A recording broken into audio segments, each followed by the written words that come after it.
And here's Naine with another video, now with arm anatomy in perspective. But first, I would like to remember that this video is a part of a playlist about human figure in perspective, and the links for my Instagram and the Discord server of the channel are available in the video description. Following the rule of the previous videos, this one will also be divided in 2 chapters. On the first one, our main focus or goal will be the theoretical part. We will use books as our reference to deeply understand, to be able to adapt the knowledge on your own way to draw. On the other hand, the second chapter will talk about the practical part, where we'll use the theoretical part knowledge to achieve good results on our drawing. So with that, we can start with the theoretical part. Our starting point will be the books that I will use as our reference. To achieve a solid foundation to be able to draw the arm in perspective, Michael Hampton's book, Figure Drawing, Design and Invention, function as a solid foundation, because Michael Hampton's use a method based on logic to construct the arm in perspective, where he begins with a gesture. On the next step, he starts to map out the basic forms using primitive shapes like a sphere, a cylinder, or a cube. On top of that, he starts to add more layers of complexity to achieve the final result. On the other hand, we have another artist, T.B. Choi, with the book Design Your Own Anime and Manga Character. I use this book as a way to compare, because T.B. simplify a lot of things that Michael Hampton put a lot of complexity layer. Rather than drawing each muscle, T.B. Choi grouped them, achieving a result that is approximated to the reality, but focusing on the big shapes rather than the small shapes. Joining the two perspectives, I think that we can find a balance, regardless the style that we want to draw. On the chapter that talks about the arm anatomy on Michael Hampton's book, in the first pages, it talks about the shoulder. He presented a way to simplify the upper part of the body. I'm talking about the shoulder and the connection between the shoulder and the rib cage with a cube. On the frontal part of the cube, we have an inverted C curve to attach the rib cage. As a way to turn the comprehension easier, I made a series of animations with 2 different animations showing how this behaves in a 3-dimensional space. I hope with this is more clear what I'm trying to present to you, and the relationship between this cube and the rib cage. We can use the upper part of the American football player suit as our reference to the shoulder. Now we already know how to simplify the shoulder in perspective. The next step is to know how to draw and simplify the arm in perspective. To simplify the arm in perspective, I use primitive shapes like spheres and cylinders or cubes. On this example, I used cylinders and sphere. The cylinder above represents the upper arm, the sphere represents the elbow, and the cylinder below represents the lower arm. We can add a little bit of complexity to enhance our foundation using a skeleton version of the arm. For that, I'm using only cubes. On the upper part, we have the humerus bone.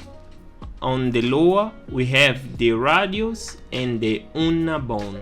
I will not talk about this in a technical way, but the humerus bone is connected to the scapula. On the other hand, the radius and the ulna are 2 bones that have the same size, but they perform opposite functions. My landmark is that the ulna bone will always be on the same side of the little finger. On the other hand, the radius bone have the function to turn the lower arm. To turn the comprehension easier, I made the animation showing this rotation that we was talking about previously. Here I added a basic shape of the hand to show how the hand turns in 180 degrees following the radius. With that, we can start adding muscles.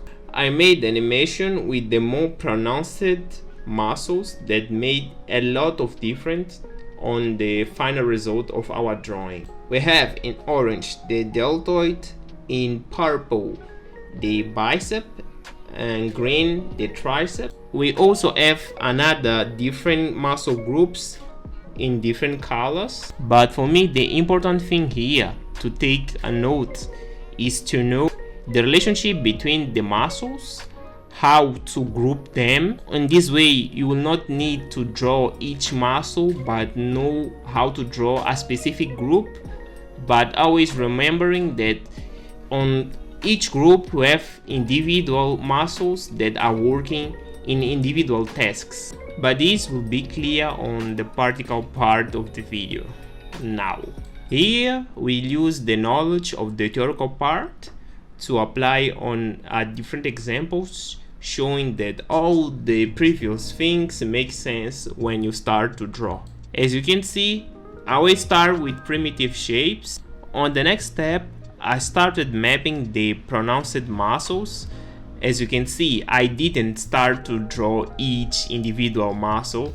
I was focusing more on the groups of muscles. And as advice, when you are trying to draw something that is supposed to be anatomical accurate, I suggest you to always have an anatomical reference on the side, on your mobile phone, or on another monitor, to always be on track if you are missing something, if you are doing the correct thing with the muscle. Because we have situations where we think that we are doing the right thing but is anatomically incorrect. But the logic remains the same.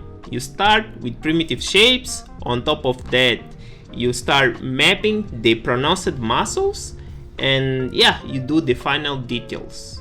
This comes by understanding the way Michael Hampton draws and TB draws. Michael Hampton tends to draw more complex things. On the other hand, we have TB Choi, where also knows to draw complex things, but he simplifies a lot. And me as an animator, I always find a way to simplify the things to be able to draw different frames. So finding a balance between these two perspectives is so important to achieve a wonderful result when it comes to draw the arm or any part of the body. Here we have the version of the previous drawings with the grouped muscles.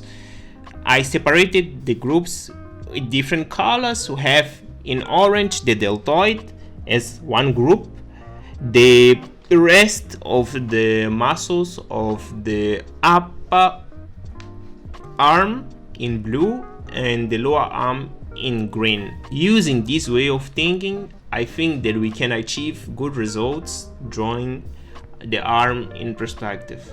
With that, we are on the end of the video. If you liked and helped you, consider subscribing to the channel, liking the video, enable the bell so you'll be notified of new updates, and also share the channel with friends that also draw.